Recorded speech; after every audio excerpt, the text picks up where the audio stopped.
The airport was a huge undertaking for the city at one point. I believe, and I'm always of the belief that you work with people who are going to help you as a leader to develop our community. And I think that any individual who has served in capacity of leadership, whether it's a council member, a mayor, a county judge, a commissioner, you work with people who have the ability to have the capital to bring and retain investment into our community, to bring in those opportunities for our community in general. Mm-hmm. And there was a time that I'm sure that many people realized that we, the city, had been working together because we had looked at an option where there was an airport opportunity to gain a huge amount of land that was going to open up that opportunity to provide that service. And I think first, what I should mention is that when sometimes people say, well, what do you need an airport for? Why does Eagle Pass need an airport? Mm-hmm. Well, let's just kind of cover this area. Without an airport, our community does not open itself up to grow, does not open itself up for the heavy investor to, whether it's landing here, whether it's, having the international business between to land here and to, to cross into Mexico.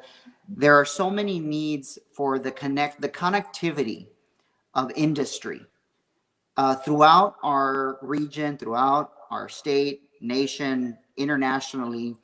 There is a need for that. And Eagle Pass is at a point to where we need to assure that we're working to meet these goals.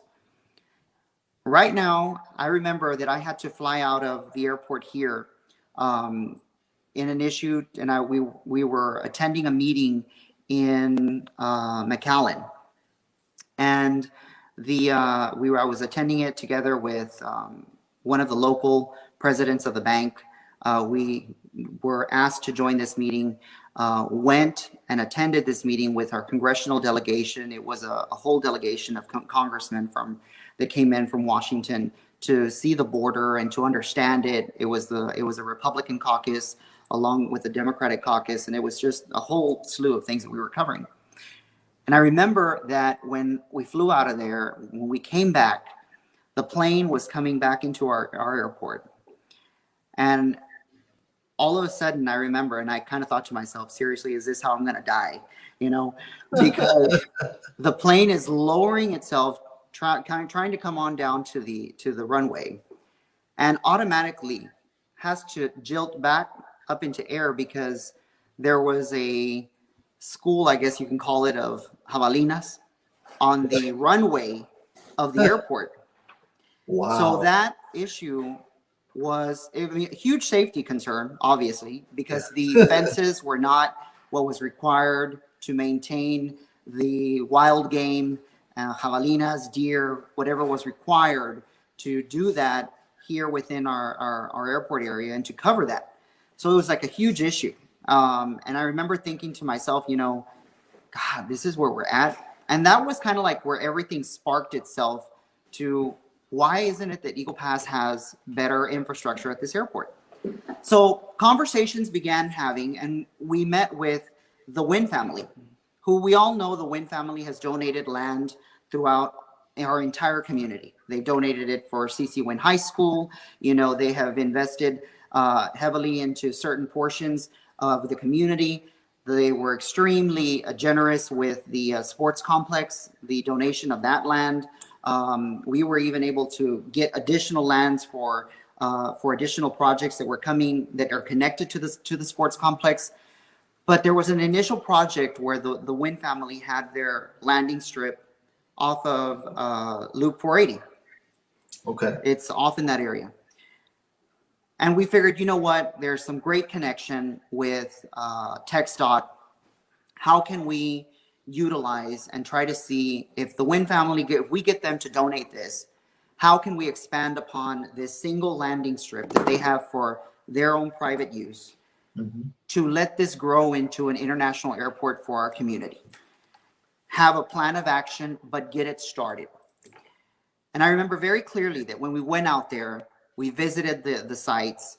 We literally went and traveled to Austin, spoke with Chairman Bud, who is the chairman of the TxDOT Commission, literally had intense conversations on this. And the Aviation Commission came back and said, there's a wonderful opportunity for you all. We can even gain with it was roughly, we were looking at an additional, the first funding portion would have been about $6 million to get everything going with an assistance portion for that. We would have had the in-kind contribution of the Winds land that would have met together with that. And on top of that, you would have seen issues of how we would have grown. The only issue was, they said, you currently have one airport in your community. Your community is not large enough to have two. We will not give the funding to Maverick County based on the situation of Maverick County's past.